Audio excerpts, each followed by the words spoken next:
محترم بزرگوں، عزیز دوستو، شوال کا مہینہ چل رہا ہے۔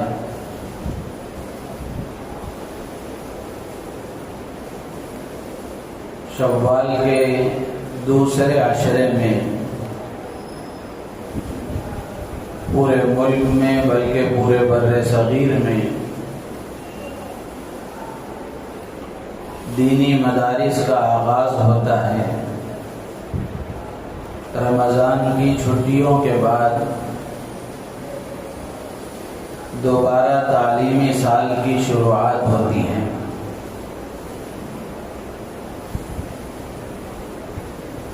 تو اس موقع پر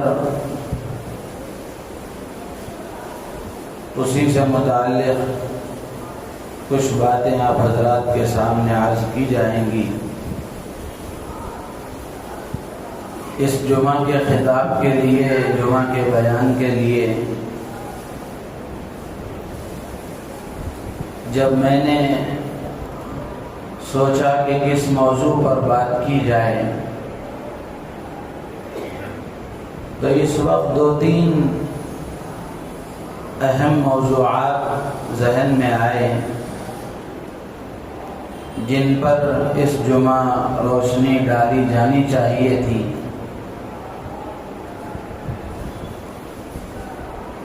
پہلا موضوع ہے وہ جس کے سلسلے میں پورے ملک میں چرچا ہو رہا ہے، وقف ترمیمی بل 2025۔ ملک کے جو حالات ہیں اور ہمارے ملک کی جو حکومت فرقہ پرست طاقتیں ہیں، مسلمانوں کے سلسلے میں، اسلام اور شعائر اسلام کے سلسلے میں جس طرح مسلمانوں پر دائرہ تنگ سے تنگ کیا جا رہا ہے،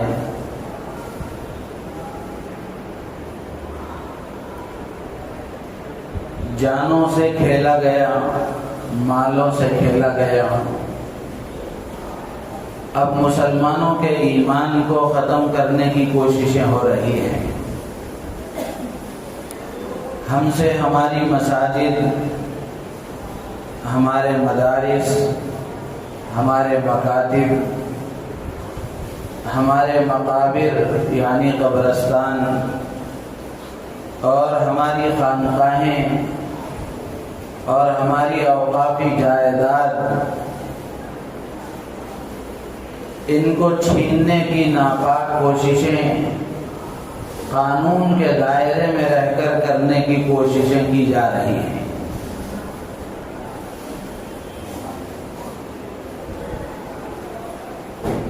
تو اس وقت میں ارادہ اس بات کا بھی تھا کہ وقف ترمیمی بل سے متعلق کچھ باتیں عرض کی جائیں کہ حکومت نے جو وقف ترمیمی بل اپنے دونوں ایوانوں سے، لوک سبھا اور راجیہ سبھا سے جس کو پاس کرا لیا، پھر اس کے بعد صدر جمہوریہ کی دستخط کے بعد وہ قانون کی شکل اختیار کر لیا، تو یہ کیا ہے اور اس کی مخالفت کیوں کی جا رہی ہے؟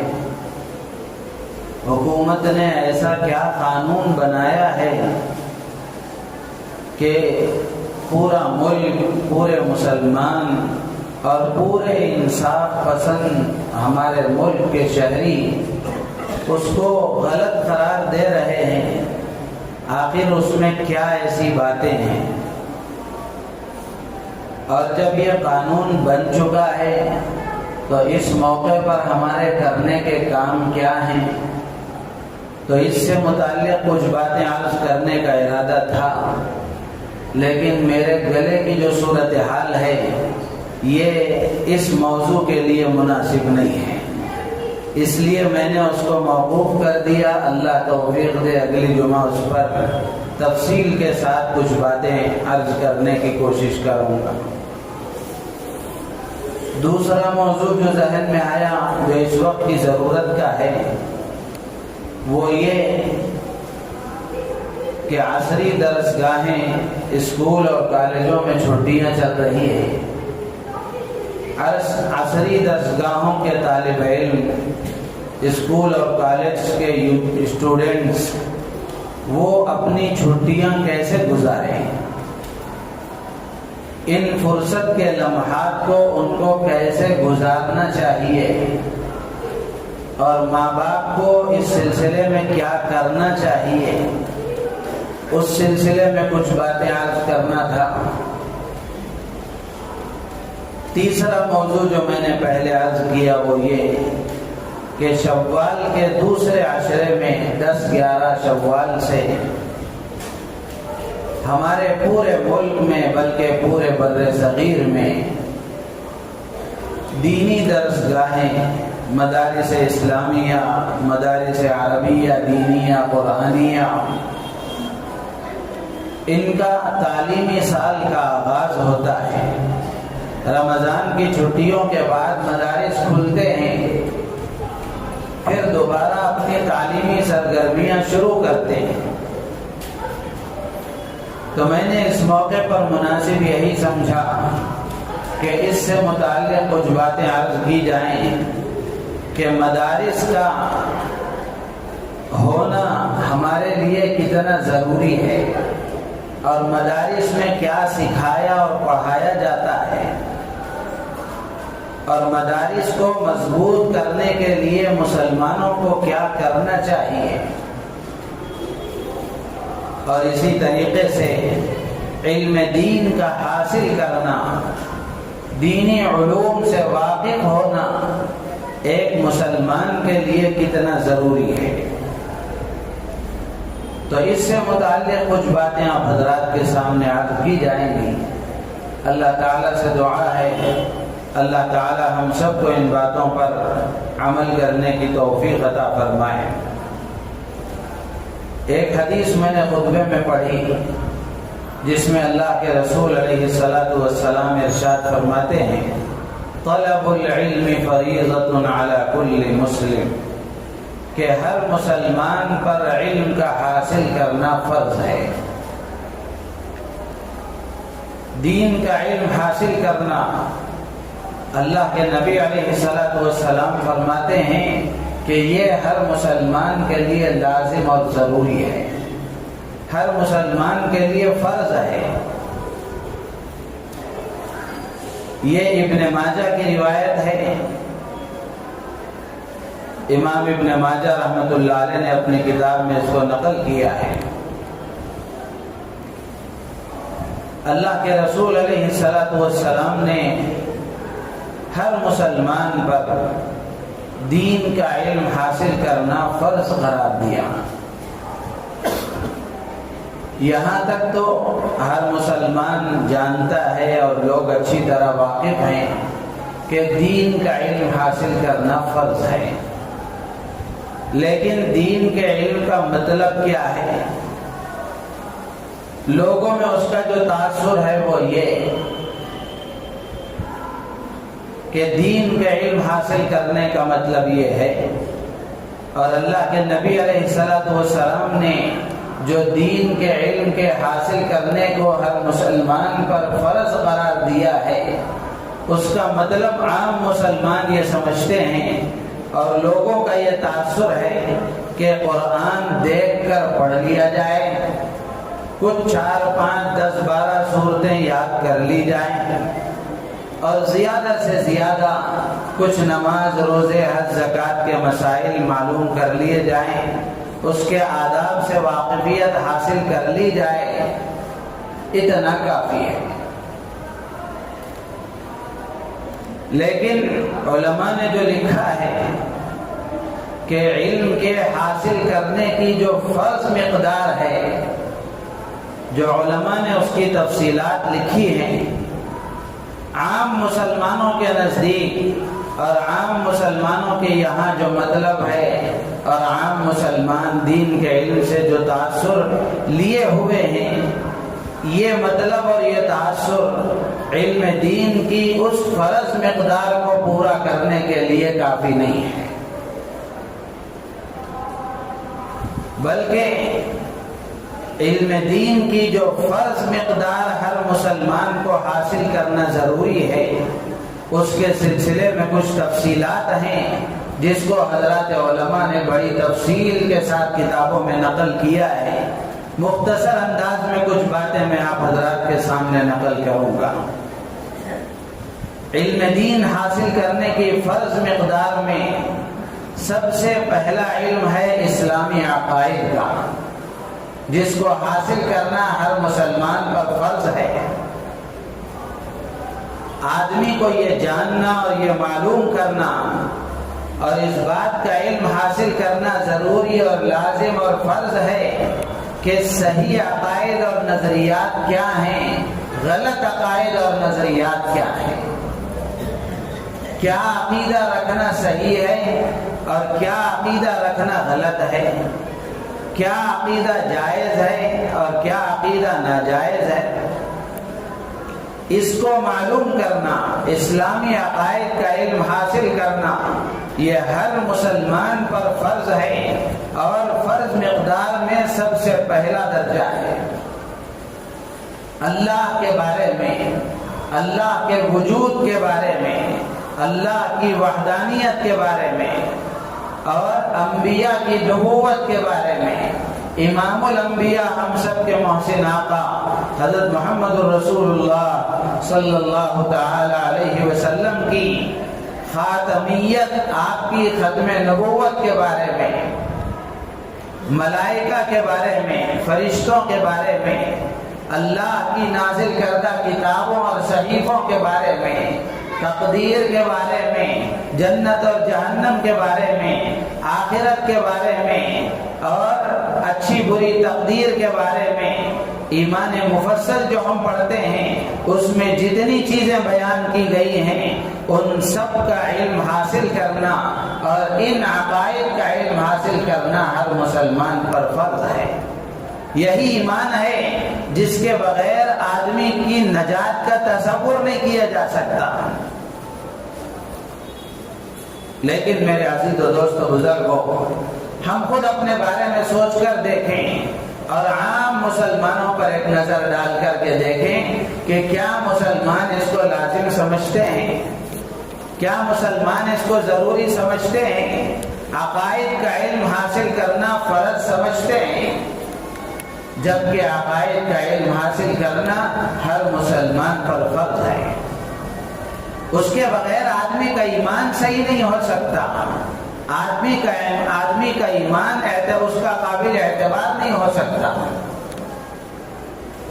اور اسی طرح اس میں ایک بات یہ بھی ہے کہ عقائد کے سلسلے میں کہ صحیح عقائد کیا ہیں، غلط عقائد کیا ہیں، اس کی تشریحات کے سلسلے میں اہل السنت والجماعت کی تشریح قابل لحاظ رکھنا یہ ہر مسلمان کے لیے ضروری ہے۔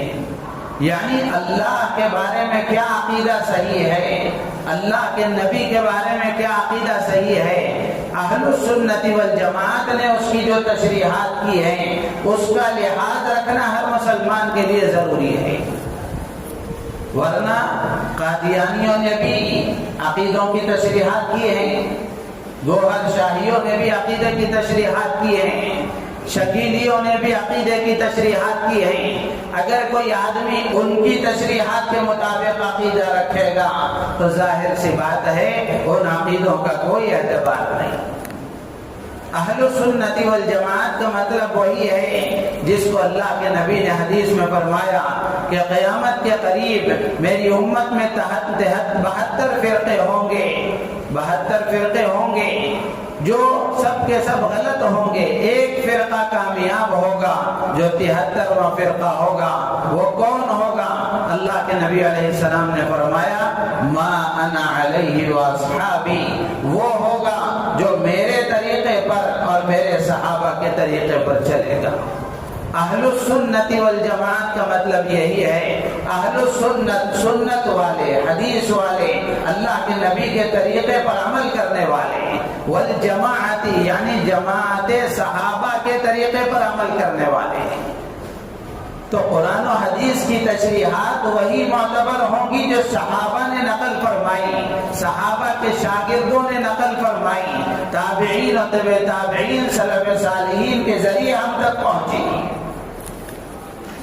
تو اس لیے عقیدوں کے سلسلے میں اہل سنت والجماعت کی تشریحات کا لحاظ لازم ہے۔ اور اسی طریقے سے عقائد کے معاملے میں ایک بات یہ بھی ہے، جس طرح صحیح عقیدوں کا علم حاصل کرنا ضروری ہے، اسی طریقے سے عقیدوں کو خراب کرنے والے اعمال، ایمان کو خراب کرنے والے، ختم کر دینے والے الفاظ اور اعمال کا علم حاصل کرنا بھی ہر مسلمان پر لازم اور فرض ہے۔ یعنی وہ کیا جملے ہیں، وہ کیا الفاظ ہیں، وہ کیا اعمال ہیں جن کے کرنے کی وجہ سے، جن کے بولنے کی وجہ سے آدمی ایمان سے خارج ہو جاتا ہے، اس کا ایمان ختم ہو جاتا ہے، اس کا عقیدہ ختم ہو جاتا ہے، تو ان کا علم حاصل کرنا بھی ہر مسلمان پر ضروری ہے۔ ظاہر سی بات ہے، اگر اس کو معلوم ہی نہیں ہوگا تو وہ بچے گا کیسے؟ تو اس لیے صحیح عقائد کا علم حاصل کرنا بھی ضروری ہے اور عقیدوں کی حفاظت کا علم حاصل کرنا بھی ضروری ہے۔ اس لیے کہ آج سوشل میڈیا کا زمانہ ہے، سوشل میڈیا پر، یوٹیوب وغیرہ پر بہت سارے اسلام دشمن طاقتوں نے اسلامی تشریحات کو غلط انداز میں پیش کرنے کی پوری طرح کوششیں کی ہیں، اور ہمارا نوجوان طبقہ اور ہمارا دنیاوی تعلیم یافتہ جو علماء سے دور ہے، علماء کی صحبتوں سے دور ہے، دین کا صحیح علم ان کے پاس نہیں ہے، ایسے لوگ ان کے جال میں پھنس چکے ہیں۔ تو اس لیے یہ پہلا درجہ ہے اسلامی عقائد کا علم حاصل کرنا، جو اللہ کے نبی علیہ السلام نے فرمایا کہ ہر مسلمان پر علم دین حاصل کرنا فرض ہے، اس میں پہلا ہے اسلامی عقائد کا علم۔ ہر مسلمان اپنے بارے میں سوچے کہ مجھے کتنے عقیدوں کا علم ہے، کتنے عقیدے مجھے معلوم ہیں، اور کیا صحیح عقیدے ہیں، کیا غلط عقیدے ہیں، میں نے اس کا کتنا علم حاصل کیا ہے۔ ہر مسلمان اپنے بارے میں سوچے، اور اگر اس میں کمی ہے، کوتاہی ہے، تو پھر آدمی کو اس کمی کوتاہی کو پورا کرنے کی کوشش کرنا چاہیے، اور اس کو دور کرنے کے لیے کوشش کرنا چاہیے، تاکہ صحیح عقائد کا علم آدمی کے پاس رہے اور وہ صحیح عقائد کا حامل بنے، اور غلط عقیدوں کا علم بھی اس کے پاس رہے تاکہ وہ اس سے بچ سکے۔ یہ پہلی چیز ہے۔ دوسری چیز علم کی فرض مقدار کے سلسلے میں علماء نے لکھا ہے، وہ ہے علم فرائض۔ علم فرائض دو طرح کے ہیں، ایک وہ فرائض جن کا تعلق اللہ کی ذات کے ساتھ ہے، اور دوسرا وہ فرائض جن کا تعلق اللہ کے بندوں کے ساتھ ہے۔ اللہ کی ذات کے ساتھ جن فرائض کا تعلق ہے وہ بھی دو طرح کے، دو قسم کے ہیں، ایک ظاہری فرائض اور دوسرا باطنی فرائض۔ ظاہری فرائض کا مطلب ہے وہ فرائض جو ظاہری اعضاء سے کیے جاتے ہیں، ظاہری بدن کے اعضاء سے کیے جاتے ہیں، نماز ہے، روزہ ہے، زکوٰۃ ہے، حج ہے، یہ ظاہری اعضاء سے کیے جانے والے فرائض ہیں۔ اور باطنی فرائض وہ ہیں جو دل سے ادا کیے جاتے ہیں، جن کا تعلق دل سے ہے، یعنی اللہ کی ذات پر توکل اور اعتماد، اللہ کی ذات پر کامل یقین، اخلاص، اللہ کی ذات سے محبت، اللہ کے نبی سے محبت، اور اللہ کی ذات پر کامل توکل، یہ چیزیں ہیں جو باطنی فرائض کہلاتی ہیں۔ تو ان کا علم حاصل کرنا بھی ہر مسلمان پر فرض اور ضروری ہے۔ اسی طرح وہ فرائض جن کا تعلق بندوں کے ساتھ ہے، ان کی بھی دو قسمیں ہیں، ایک ظاہری فرائض ہیں اور دوسرا باطنی فرائض ہیں۔ ظاہری فرائض بندوں کے ساتھ جن کا تعلق ہے، اسی کو علم معاشرت کہتے ہیں۔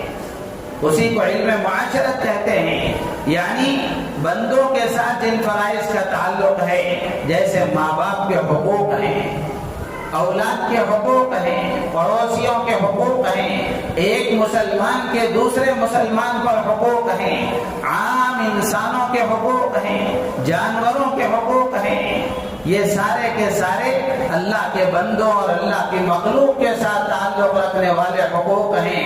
ان کا علم حاصل کرنا بھی ہر مسلمان پر ضروری ہے۔ یہ علم کی فرض مقدار کے دائرے میں آتا ہے، یہ علم کی فرض مقدار کے دائرے میں آتا ہے۔ اب آدمی خود سوچ کر کے دیکھے کہ میں نے اس کا علم کتنا حاصل کیا ہے اور کتنا مجھے فرائض کا علم ہے۔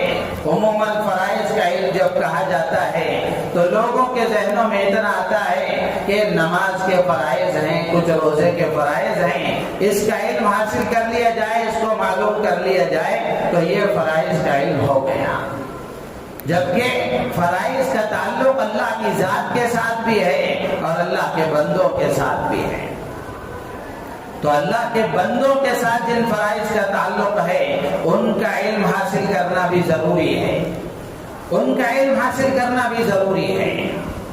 اگر ماں باپ کے حقوق معلوم ہوں گے تبھی تو آدمی ان حقوق کو ادا کرے گا۔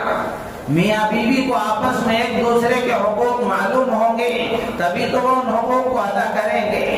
اولاد کے حقوق اگر معلوم ہوں گے تبھی تو وہ ان حقوق کو ادا کریں گے۔ پڑوسیوں کے حقوق معلوم ہوں گے تبھی تو وہ ان کو ادا کریں گے۔ اور ایک مسلمان کے دوسرے مسلمان پر جو حقوق اللہ کے نبی علیہ السلام نے بیان فرمائے وہ حقوق اگر معلوم ہوں گے تبھی تو ادا کریں گے۔ عام انسانوں کے حقوق بھی اللہ کے نبی نے بیان فرمائے، وہ اگر معلوم ہوں گے تو آدمی ان کو ادا کرے گا۔ ہماری شریعت تو اتنی پاکیزہ اور اتنی مہذب ہے کہ اس میں انسانوں کے حقوق تو ہیں ہی، جانوروں تک کے حقوق ہمیں ہماری شریعت نے سکھائے ہیں، تو ان کا حاصل کرنا بھی ضروری ہے۔ آج دنیا میں جتنا فساد اور بگاڑ ہے اور ہمارے آپس میں جتنا فساد اور بگاڑ ہے یہ سب حق تلفیوں کا نتیجہ ہے کہ حقوق اگر ادا کیے جائیں گے تو پھر سب خوشحال رہیں گے۔ حکومت اپنے رعایا کے حق ادا کرے، رعایا اپنے حاکموں کا حق ادا کرے، ماں باپ اولاد کا حق ادا کریں، اولاد ماں باپ کا حق ادا کریں، پڑوسی آپس میں پڑوسیوں کا حق ادا کریں، میاں بیوی آپس میں ایک دوسرے کے حقوق ادا کریں اور سب آپس میں ایک دوسرے کے حقوق ادا کر دیں گے تو پھر میرے عزیز دوستو بزرگوں آپس میں محبتیں پیدا ہوں گی، نفرتیں ختم ہوں گی، بگاڑ ختم ہوگا، آپس میں محبتیں پروان چڑھیں گی۔ تو اس لیے دین کا جو علم ہے، شریعت کا جو علم ہے، اللہ کے نبی کا لایا ہوا جو علم ہے وہ حقوق کی پہچان کراتا ہے۔ اس لیے ہر مسلمان کا اس کو حاصل کرنا ضروری اور فرض قرار دیا ہے، اس لیے کہ حقوق ادا کرنا فرض ہے تو ان کا علم حاصل کرنا بھی فرض ہے، تاکہ حقوق ادا ہوں اور حق ادا ہوں گے تو پھر خوشحالی آئے گی، محبتیں آئیں گی، ایک دوسرے کے ساتھ رحمدلی ہمدردی پیدا ہوگی۔ تو اس لیے یہ دوسری قسم ہے، اور علم کی جو فرض مقدار ہے اس میں دوسرا درجہ ہے علم فرائض کا۔ فرائض کا تعلق اللہ کی ذات کے ساتھ بھی اور اللہ کے بندوں کے ساتھ بھی۔ تیسرا ہے علم المعاملات، معاملات کا علم حاصل کرنا۔ معاملات کا مطلب کمانے کے جو طریقے ہیں ان کا علم حاصل کرنا، کاروبار ہے، تجارت ہے، ملازمت ہے، زراعت اور کاشتکاری ہے، صنعت و حرفت ہے، ان کا علم حاصل کرنا بھی آدمی کے لیے ضروری ہے۔ اب ایک آدمی ایک مسلمان کے لیے ان سب کا علم حاصل کرنا ضروری نہیں ہے۔ جو تجارت کر رہا ہے، کاروبار کر رہا ہے، اس کے لیے اس کا علم حاصل کرنا ضروری ہے۔ جو ملازمت کر رہا ہے اس کے لیے ملازمت کا علم حاصل کرنا ضروری ہے۔ جو زراعت اور کاشتکاری کر رہا ہے اس کے لیے اس کا علم حاصل کرنا ضروری ہے. جو صنعت و حرفت کا کام کر رہا ہے اس کے لیے اس کا علم حاصل کرنا ضروری ہے. تو یہ کمانے کے طریقے ہیں. اور اسی طریقے سے خرچ کرنے کے جو اصول اسلام نے بیان فرمائے ہیں تو ان کا علم حاصل کرنا ضروری ہے. یہ معاملات اور لین دین کا علم ہے. یہ بھی علم کی فرض مقدار میں آتا ہے. یہ بھی حاصل کرنا آدمی کے لیے فرض ہے. اور اسی طریقے سے علم المحرمات والمکروہات، محرمات اور مکروہات کا علم حاصل کرنا. اب جتنی چیزیں پہلے بیان کی گئی وہ مامورات کا علم ہے، یعنی جن کاموں کو کرنے کا حکم دیا گیا ان کے علم حاصل کرنے کی بات کہی گئی. اب آگے جو بتایا جا رہا ہے وہ محرمات کا، مکروہات کا علم حاصل کرنا، کہ کیا چیزیں حرام ہیں، کیا چیزیں مکروہ ہیں، کیا جائز ہیں، کیا ناجائز ہیں. ان کا علم حاصل کرنا بھی ہر مسلمان پر ضروری ہے. ایک ظاہری محرمات ہیں اور ایک باطنی محرمات ہیں. ظاہری محرمات کا مطلب وہ ہیں جو ظاہری اعضاء سے کیے جاتے ہیں، جیسے شراب نوشی ہے، سود خوری ہے، زناکاری ہے، جوے بازی ہے، رشوت ہے. یہ چیزیں یہ ظاہری محرمات میں آتی ہیں. ظاہری عادت سے کیے جانے والے حرام کام ہیں. بیجا کسی پر غصہ کرنا، بیجا کسی پر اپنا غصہ نکالنا، یہ ظاہری محرمات ہیں. باطنی محرمات یہ ریاکاری ہے، عجب ہے، تکبر ہے، خود پسندی ہے، حسد ہے، بغض ہے. یہ باطنی محرمات ہیں. جس طرح باطنی اعمال ہیں جن کا حاصل کرنا باطنی فرائض ہیں، اللہ کی ذات پر توکل، تواضع، عاجزی، انکساری، یہ باطنی فرائض میں جس طرح یہ داخل ہے، اسی طریقے سے باطنی محرمات میں یہ چیزیں داخل ہیں کہ آدمی ریاکاری کا علم حاصل کرے اور اس سے بچے، تکبر کا علم حاصل کرے، اس سے بچے، عجب کا علم حاصل کرے، اس سے بچے. تکبر کسے کہتے ہیں؟ عجب اپنے آپ کو اچھا سمجھنا، خود پسندی یہ کسے کہتے ہیں؟ اس کا علم آدمی حاصل کرے اور اس سے اپنے آپ کو بچائے. تو یہ اللہ کی ذات کے ساتھ ان سب کا تعلق ہے.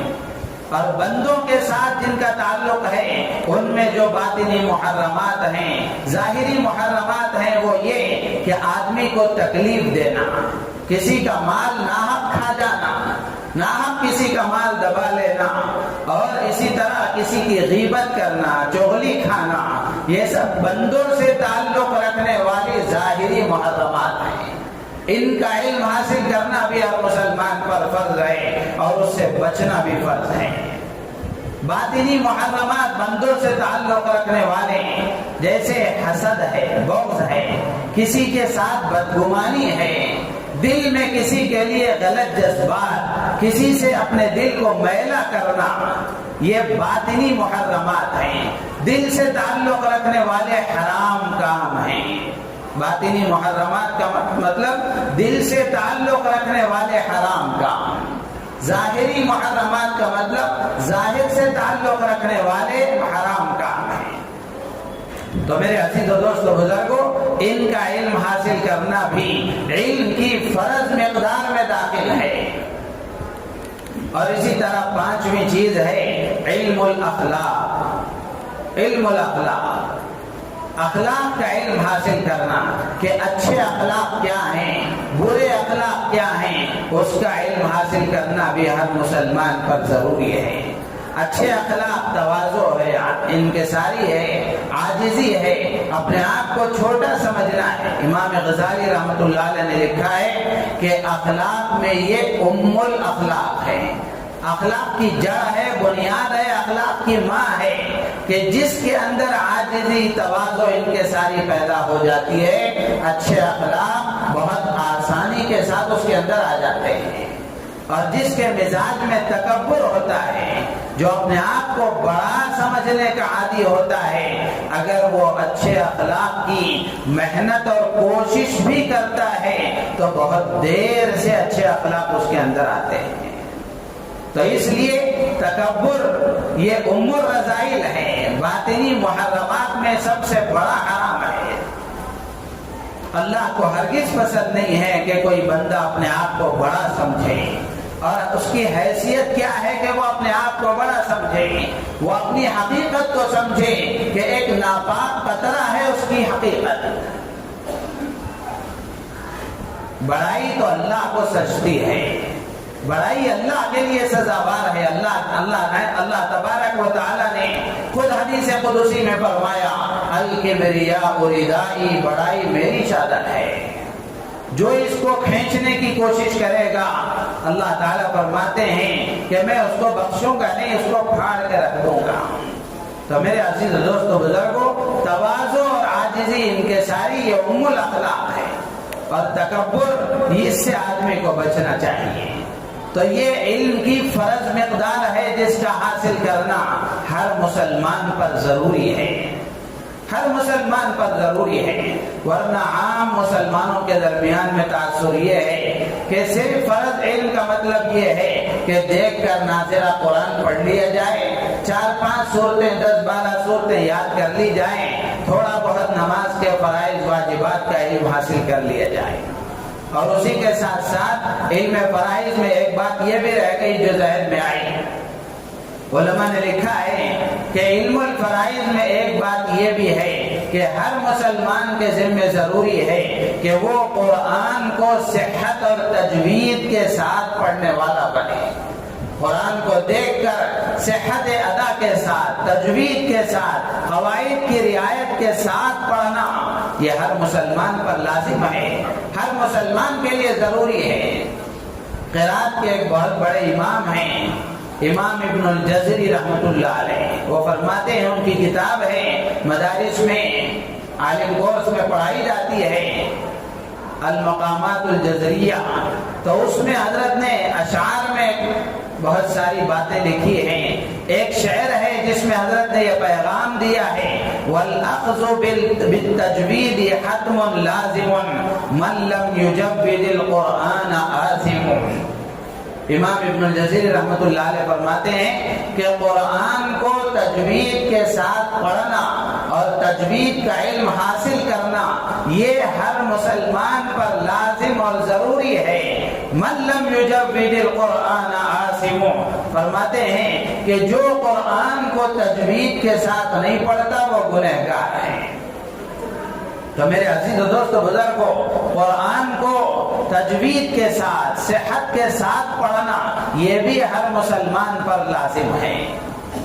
حضرت تھانوی رحمۃ اللہ علیہ نے جمال القرآن، ایک تجوید کی کتاب ہے حضرت تھانوی رحمۃ اللہ علیہ کی لکھی ہوئی، اس میں حضرت نے لکھا ہے کہ آدمی سے قرآن کے پڑھنے میں جو غلطیاں ہوتی ہیں وہ دو طرح کی ہیں، ایک لہن جلی ہے، ایک لہن خفی ہے۔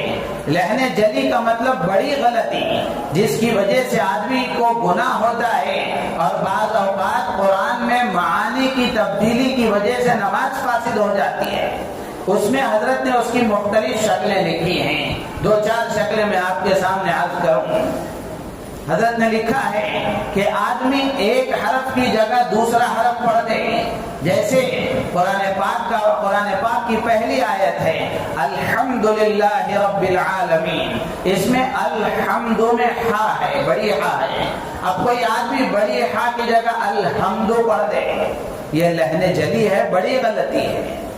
اسی طریقے سے کسی حرف کو جہاں کھینچنا نہیں ہے وہاں کھینچ کر پڑھ دیں، جیسے الحمدللہ رب العالمین، للہ میں ہا کے نیچے زیر ہے، حرکت کو کھینچا نہیں جاتا، حرکت کو جلدی پڑھا جاتا ہے، زبر زیر پیش جہاں ہے اس کو کھینچنا نہیں ہے، تیزی کے ساتھ پڑھنا ہے۔ تو الحمدللہ رب العالمین، اب اگر کوئی آدمی الحمدللہ رب العالمین پڑھے، حضرت تھانوی نے لکھا ہے یہ بھی لحن ہے، تو اس طرح بہت ساری شکلیں حضرت تھانوی رحمۃ اللہ علیہ نے لکھا ہے۔ تو اس لیے ہر مسلمان کو اس کا علم حاصل کرنا بھی ضروری اور لازم ہے کہ آدمی قرآن کو تجوید کے ساتھ پڑھے، قرآن کے تجوید کے قواعد کو معلوم کرے، یہ بھی ضروری ہے۔ تو اس کے لیے میرے عزیز و دوست بزرگوں، یہ مدارس اور مکاتب ان کا ہونا ہمارے لیے ضروری ہے۔ یہی مدارس ہیں جن مدارس سے آج اسلام کی صحیح تصویر باقی ہے، اسلام کا صحیح تشخص باقی ہے، اسلام کی تعلیمات اپنی اصلی حالت پر باقی ہیں۔ اگر یہ مدارس نہ ہوتے تو آج جو ہمارے ملک میں بلکہ پورے عالم میں کہا جائے تو جو اس دینی بہار ہے، جو اسلام کی صورتحال ہے اور اسلامی تعلیمات جو اپنی صحیح حالت پر باقی ہیں، یہ انہی مدارس کی دین ہے۔ تو اس لیے ان مدارس کو مضبوط کرنا یہ ہر مسلمان کی ذمہ داری ہے۔ مدارس کو مضبوط کرنے کی تین شکلیں، تین صورتیں ہیں۔ ایک شکل یہ ہے کہ ہم اپنے بچوں کے اندر، خود اپنے اندر بھی، اپنے اندر اور اپنے بچوں کے اندر دین کا علم حاصل کرنے کا شوق پیدا کریں، اپنے بچوں سے مدارس کو آباد کریں، اپنے بچوں کو دین کا علم حاصل کرنے کے لیے مدارس کو بھیجیں کہ مدارس میں یہ بچے جائیں گے، دین کا علم حاصل کریں گے، تو اس سے مدارس مضبوط ہوں گے اور ہمارے اندر جہالت ختم ہوگی، علم کا نور آئے گا، معاشرے میں علم کی روشنی پھیلے گی۔ اور مدارس کو مضبوط کرنے کی دوسری شکل یہ ہے کہ مدارس کی جو مالی ضروریات ہیں، اللہ نے ہمیں مال دیا ہے، صاحب حیثیت بنایا ہے، تو اپنے مال سے ماہانہ، سالانہ، حسب ضرورت جیسے جو تقاضا ہے، ان مدارس کی ضرورتوں کو پورا کرنا اپنے لیے ضروری سمجھیں۔ یہ امت مسلمہ کا مشترکہ فریضہ ہے کہ مسلمان ان مدارس کو، ان کی ضروریات کو پورا کرنا اپنا فرض سمجھیں۔ پہلے اسلامی حکومتیں ہوتی تھیں، ان اسلامی حکومتوں سے ان مدارس کی ضروریات کو پورا کیا جاتا تھا۔ جب انگریز کی حکومت آئی اور جب ہمارے اکابر نے محسوس کیا کہ ہمارے ملک میں اسلام کی صحیح صورتحال کو باقی رکھنے کے لیے اور مسلمانوں میں اسلام کو زندہ رکھنے کے لیے ان مدارس کا ہونا ضروری ہے، تو ان مدارس کی ہمارے اکابر نے بنیادیں ڈالی اور پھر عام مسلمانوں کو اس کا پابند بنایا اور عام مسلمانوں کے اندر یہ احساس پیدا کیا اور یہ ذمہ داری کا احساس پیدا کیا کہ ان مدارس کو آباد کرنا تمہاری ذمہ داری ہے۔ ماشاءاللہ روز اول سے آج تک مسلمانوں نے اپنے صرف خاص سے، اپنے مال سے ان مدارس کا تعاون کیا، جس کے نتیجے میں آج یہ مدارس آباد ہیں۔ تو یہ مدارس کو مضبوط کرنے کی دوسری شکل ہے۔ تیسری شکل یہ ہے کہ ان مدارس کے لیے ہم خاص طور سے دعائیں کریں کہ یہ مدارس زندہ رہیں، باقی رہیں، آباد رہیں، اور ان مدارس کی حفاظت کے لیے ہر مسلمان کی ذمہ داری ہے کہ وہ ان مدارس کو قائم رکھنے کے لیے، ان مدارس کے آبادی کے لیے دعاؤں کا اہتمام کریں۔ تو میرے عزیز و دوست بزرگوں، یہ مدارس باقی رہیں گے، یہ مکاتب باقی رہیں گے تو ہمارے اندر دین کا علم باقی رہے گا، اور دین کا علم باقی رہے گا تو حقوق کا علم ہمارے اندر آئے گا اور ایک دوسرے کے حق ادا ہوں گے، جس کے نتیجے میں خوشحال زندگی اللہ ہمیں عطا فرمائیں گے۔ لیکن اس وقت کی جو صورتحال ہے کہ مدارس سے بچے کم ہوتے جا رہے ہیں، مدارس میں بچے کم ہوتے جا رہے ہیں۔ جیسے لاک ڈاؤن سے پہلے مدارس آباد تھے، ویسے مدارس میں آبادی میں کمی آتی جا رہی ہے۔ اس کی وجہ کیا ہے؟ ایک بڑے بزرگ ہیں حضرت مولانا شاہ جمال الرحمن صاحب دامت برکاتہم، حیدرآباد کے بڑے عالم دین ہیں۔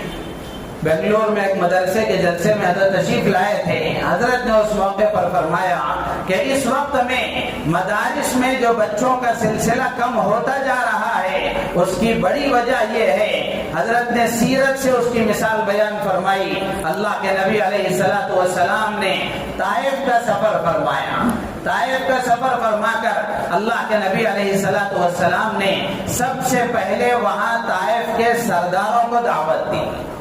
آپ چاہتے تو سب سے پہلے عام لوگوں کو دعوت دے سکتے تھے، لیکن اللہ کے نبی نے طائف کے سرداروں کو پہلے دعوت دی، تو حضرت نے اس کے تحت میں بیان فرمایا کہ اللہ کے نبی کا یہ عمل بتاتا ہے، اور اللہ کے نبی نے یہ دعوت کیوں دی؟